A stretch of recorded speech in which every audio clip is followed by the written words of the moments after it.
I wanted to just, and apologise if you've already answered this. It seems to me, therefore, that you have the two cliff edges with no deal. You have the cliff edge of whenever it is, 31st of October, which hopefully won't be the case.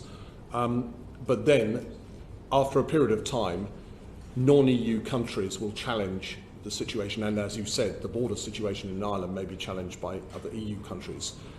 At what point do you think non-EU countries will say Britain is not complying with the WTO rules about fair treatment of all other parties to the WTO, and would there be a risk of us being excluded from the WTO if we weren't to respond to that and therefore impose similar tariffs on food coming in from the EU, which, as you said, is 80% of our imports, as we do from New Zealand or Australia or the United States?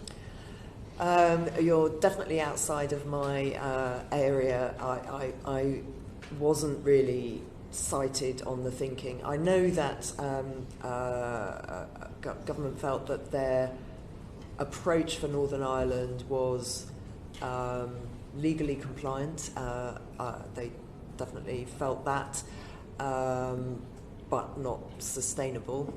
And I think the assessment of we would need within 12 months to move it to a different place probably reflected their assessment of the risk of challenge, but I don't know. And as far as tariffs in general, not just for Northern Ireland, but tariffs for Ireland, tariffs for the whole EU being at 0% on certain things, food products particularly, which would have to then change to WTO tariffs, I would imagine. So the EU would apply WTO tariffs on our goods coming in, but the UK tariff regime, which, as you know, was always identified as a sort of temporary regime, specifically to try and get the balance between what's legally required, what we need to do to protect certain specific goods and protect the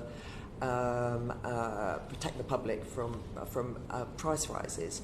But that regime had not come in through a proper consultation process, which is normal for a tariff regime. So the assumption would be that within 12 months there would need to be a proper consultation around a different or possibly the same tariff regime.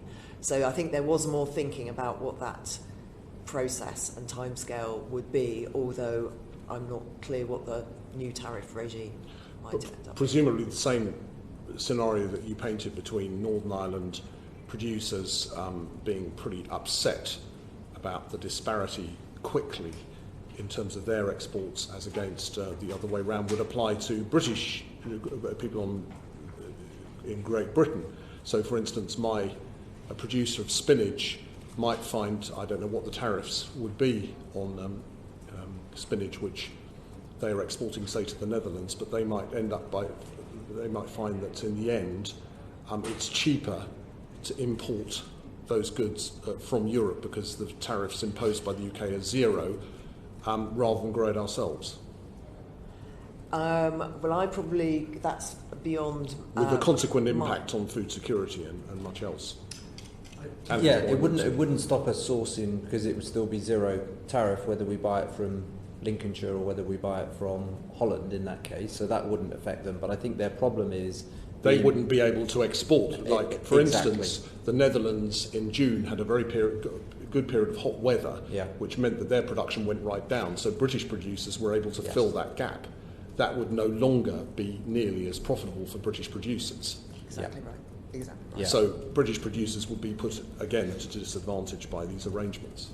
Which is the dilemma with the tariffs on food, which are extremely high, but also are a real balance between consumers and producers. Mm.